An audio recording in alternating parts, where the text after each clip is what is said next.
目前为止，我们一共看了4套房子，然后是4个小区，感觉价格都超出了我们的想象。怎么样？还要去看吗？不看了，太贵了。感觉这个价格差不多都是4000到5000左右，然后高档小区的话就是在5000多往上一点。但是现在高档小区我们肯定是不会考虑的，虽然那个200平的那一套房子我们很喜欢，而且它有2层，2楼的话就可以设计成独立空间，但是这样算下来的话太贵了。它光是毛坯房的话就要70-80万，如果后续装修下来，那个价格是很不得了的，是不是？那现在你有什么想法？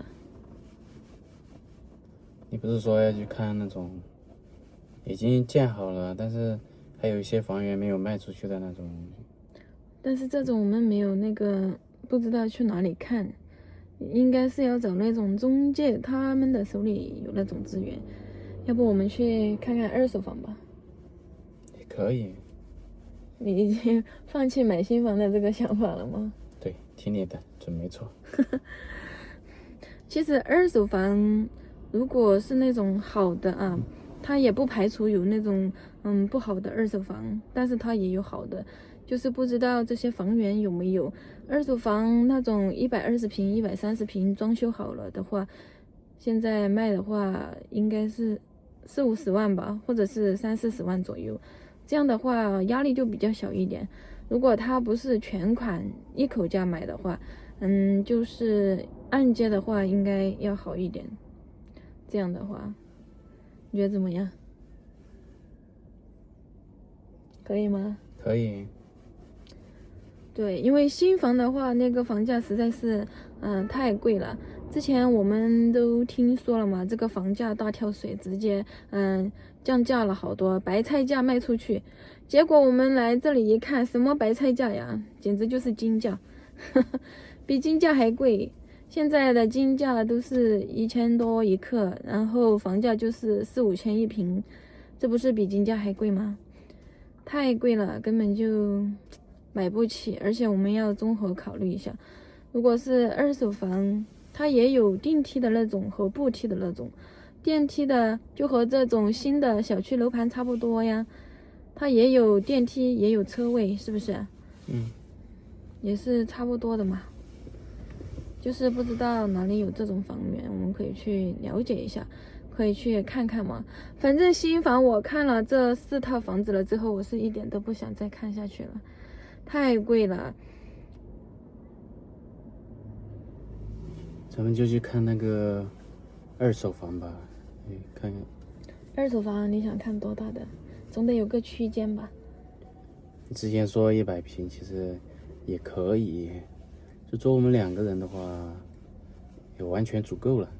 对呀，100平，它一般的设计就是3室1厅的那种设计。对。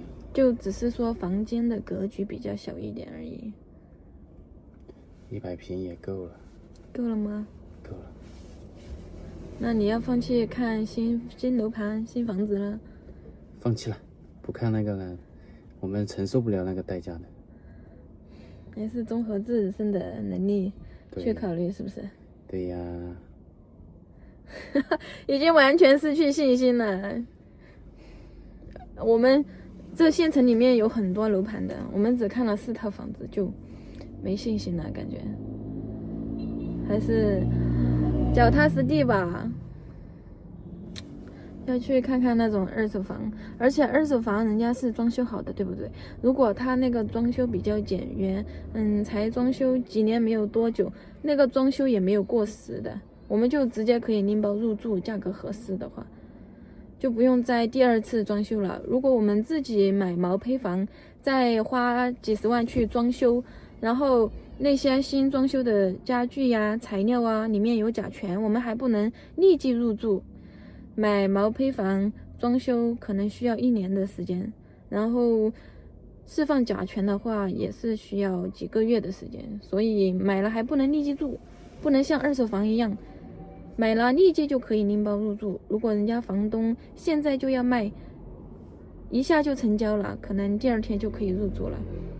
而且那些家具呀，有些他不要的就直接留在里面了，我们还可以直接使用，对不对？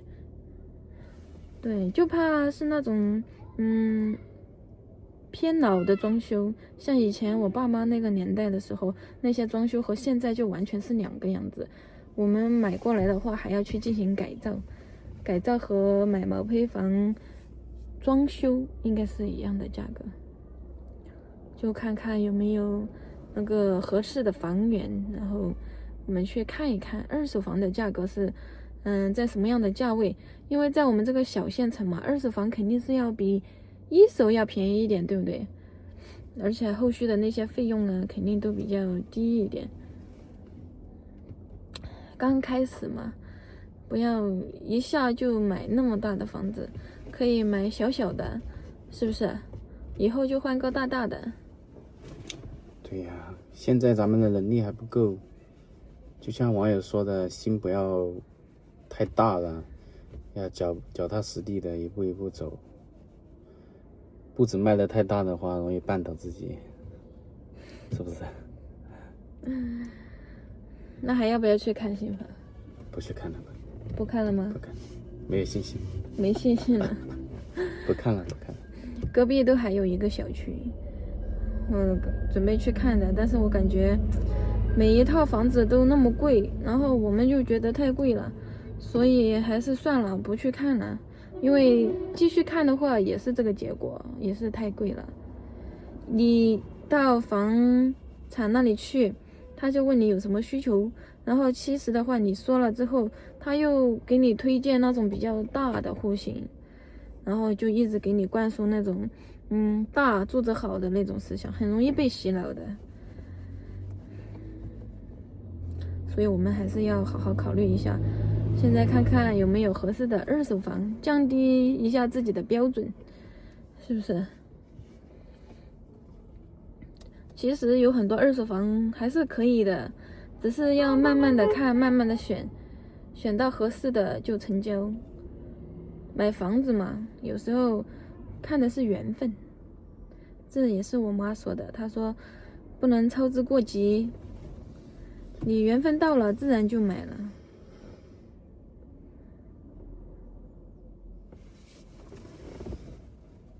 那我们现在回去吗？不看了。回去呗，那就不看了。等下一次，我们问一下那些中介，看有没有他给我们推荐，就是那种比较合适的二手房，我们再看看是否可以下手。对，可以。反正新房我们现在是不会考虑了，太贵了，买不起呀，直接压力山大。回家吧。